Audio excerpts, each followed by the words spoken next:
Don't get it twisted. These ladies were no manufactured industry group.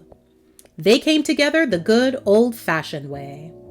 They had the talent and the drive, and they knew it was only a matter of time before they made it big. However, even after they did make it big, the politics of music took them away from the stage and their fans.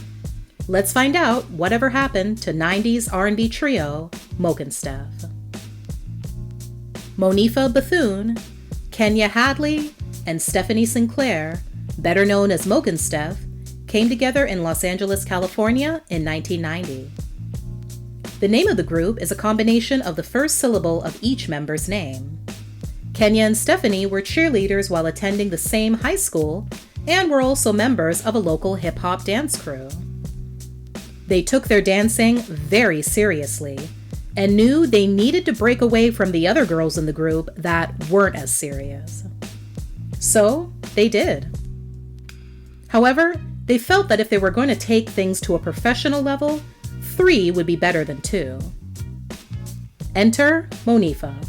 She attended another high school in the area and decided to attend the auditions. She stood out as the clear winner, and their dance crew was finally complete. They started dancing for various hip-hop acts on stage and in music videos, most notably for rappers AMG and Big Daddy Kane. Since they didn't want to be backup dancers forever, they started developing their vocal skills. They took their lumps early on in their career when they hooked up with a local production company that didn't do anything for them, and then signed a contract with a shady management company that went nowhere. They persevered while continuing to attend college classes and work 9-to-5 jobs. They caught a lucky break when they dropped into the office of the owners of the record label that would go on to sign them to their first deal. AMG and some other local artists were there playing around with some rhymes. Of course, the ladies chimed in as well and captivated everyone in the room with their amazing sound. Soon after, they signed with the now defunct independent hip-hop label Outburst Records, distributed under Def Jam Recordings, and started working on their album. Their debut single and biggest hit, He's Mine, dropped in May 1995.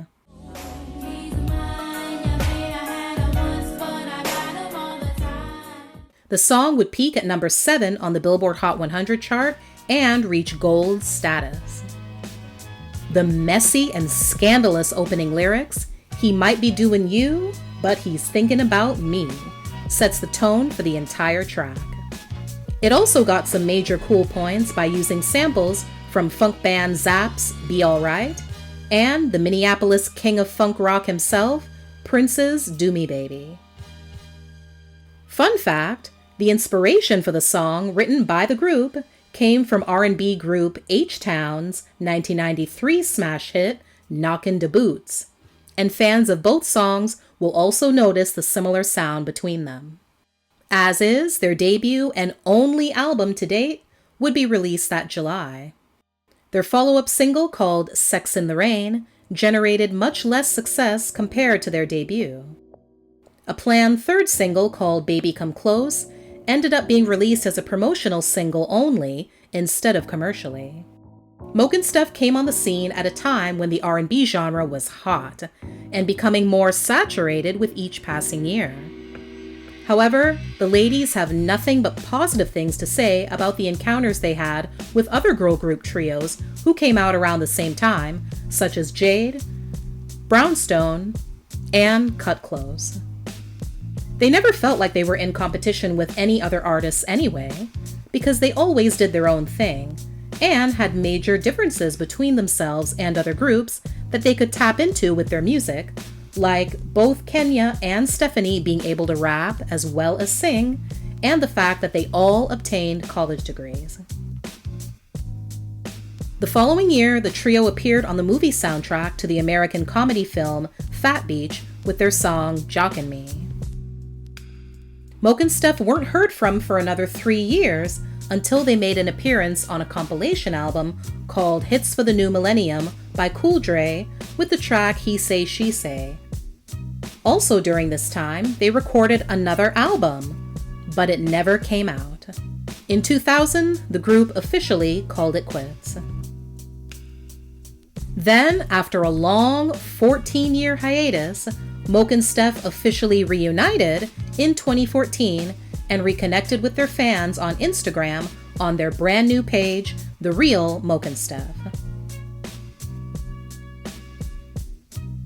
By the time 2017 rolled around, there was word that the trio were coming out with a coffee table book all about their good, bad, and ugly experiences in the music industry, titled Unfinished Business.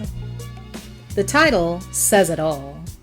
Monifa, Kenya, and Stephanie will tell the story of how MoKenStef started and ended, to how they mended the relationships amongst themselves, and also detail how they confronted those who stole and took advantage of them.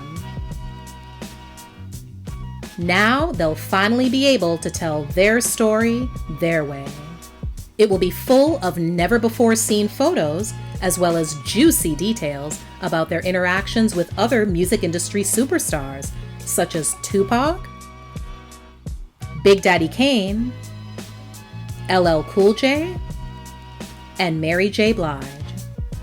As far as what the members of MoKenStef were up to during their absence from the music world, well, they've been pretty tight-lipped in interviews. They consistently suggest that you get the book to find out those details. They do all have children, and Kenya's personal Instagram is mainly centered around her passion for fitness and work as a certified personal trainer. She's also a professional bikini competitor. To coincide with the release of the book, fans can hope that they'll also release new music, since they teased with a January 2017 photo on Instagram of the trio in a recording studio. As of the making of this video, no release date has been announced for the book or any musical projects. Thanks for watching. Please like, share, and comment. Also, don't forget to subscribe and turn on your notifications so you won't miss any future videos. See you next time!